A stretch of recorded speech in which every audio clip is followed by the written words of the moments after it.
တာမမွေထားပြီးမြဲချို့တဲ့ကလေးတရားရှိယောက်ကိုရှင်ပြုပေးခဲ့တဲ့မြတ်သူပရိသတ်များအားလုံးပဲမင်္ဂလာပါရှင်မြတ်သူကတော့MRTV4မင်းသမီးဘွားကနေအိမ်အောင်ကြကံကောင်းခဲ့ကအခုဆိုတာရတဲ့ဘွားလေးရရှိနေပါပြီအိမ်အောင်မကြခင်တုန်းကသူကိုယ်တိုင်ကအစဉ်ပြေချမ်းသာပြည့်စုံတဲ့မိသားစုကမဟုတ်လို့ရုန်းကန်ခဲ့ရတဲ့အခက်အခဲများပါတယ်အခုဆိုရင်တော့စီးပွားရေးလုပ်ငန်းရှင်ကိုလက်ထပ်လို့ငွေကြေးပြည့်စုံတဲ့အပြင်စိတ်လဲချမ်းသာအောင်ထားပေးကအလိုလိုက်အခြေခံရတာပါမြတ်သူတို့ကပြည့်စုံတဲ့ဘဝဆိုပေမဲ့သားသမီးမယူပါဘူးအိမ်အောင်သက်ကြပြီးဆိုပေမဲ့လည်းသားသမီးမယူပဲစီးပွားရေးအလုပ်သားစောက်ချလုပ်ကိုင်းတာပါကိုမွေးထားတဲ့သားသမီးအရင်မရှိတဲ့အတွက်မြတ်သူတို့ကသူတို့ရှာသမျှငွေကိုအလိုအတန်းအတွက်သာရရောစွာသုံးတာဖြစ်ပါတယ်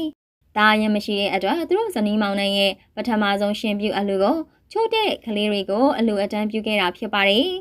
တကြံနှစ်သက်ကိုအလိုအနေနဲ့ချို့တဲ့မိသားစုကမောင်ရင်လေး108ယောက်ကိုရှင်ပြုပေးခဲ့တာဖြစ်ပါတယ်ရှင်လောင်း108ပါးရဲ့အမေဖြစ်ခွင့်ရခဲ့လို့မြတ်သူကိုယ်တိုင်ကလည်းအရန်ကိုပျော်ရွှင်နေတာပါ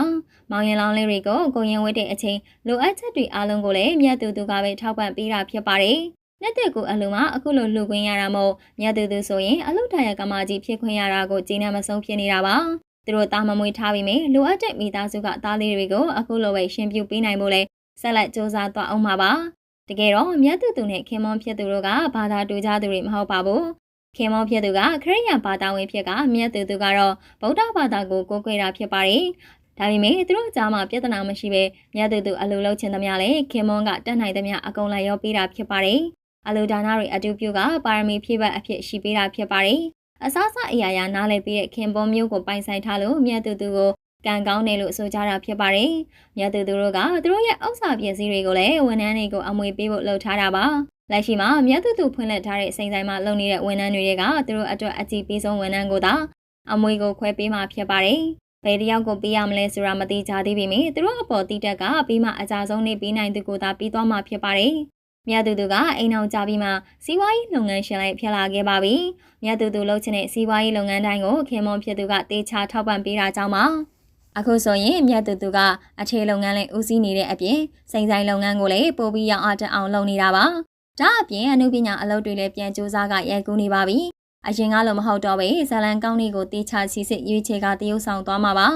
တကယ်လို့မြတ်သူထုတ်ရိုက်ခြင်းတဲ့ဇလန်ဆိုရင်လည်းခင်မွန်ကထုတ်ရိုက်ပေးဖို့ငွေအင်အားတက်နိုင်ပါတယ်။ဒါပေမဲ့မြတ်သူကတော့သူ့ရည်ချင်းကိုကြိုက်လို့လာကမ်းလန်းတာမျိုးကိုသာလိုချင်တာပါ။ဒါကြောင့်မို့ကမ်းလန်းတဲ့ရုပ်ရှင်တွေကိုသာဦးစားပေးရိုက်ကူးနေတာဖြစ်ပါတယ်။မြတ်သူကဂျာညိုကာရိုက်တာနဲ့ပရိသတ်တွေရဲ့အတိမတ်ပြုခံလာရကနောက်ထပ်ထူးဆန်းတဲ့ item တွေကိုလည်းမျှော်လင့်နေကြတာပါ။ဒါအပြင်အနုပညာရှင်တိုင်းရဲ့မျှော်လင့်ချက်ဖြစ်တဲ့ Academy ဆုကြီးအတွက်လည်းမြတ်သူကအများကြီးစူးစမ်းရအောင်ပါ။အခုဆိုရင် MRTV4 မင်းသမီးတွေကသာတယောက်ပြီးတယောက် Academy တွေအရယူနေကြတာပါ။သူတို့တွေကဆိုရင်မေမြင့်မို့ချူလေးတို့ကအကယ်ဒမီဆုရရှိသွားပြီဖြစ်ကနောက်ထပ်မီကိုကလည်းရဖို့ခြေလမ်းပြင်းနေပါပြီ။မြတ်သူကလည်းနောက်ကနေအမိလိုက်နိုင်မလားဆိုတာကတော့စောင့်ကြည့်ကြရမှာပါ။မောင်ရင်လောင်း108ပါအတွက်အလှတရကဖြည့်ခဲ့ကြတဲ့မြတ်သူအပေါ်ပရိသတ်တို့ရဲ့အမြင်လေးတွေကိုလည်းကောမမှာပြပြပေးခဲ့ကြပါအောင်ရှင်။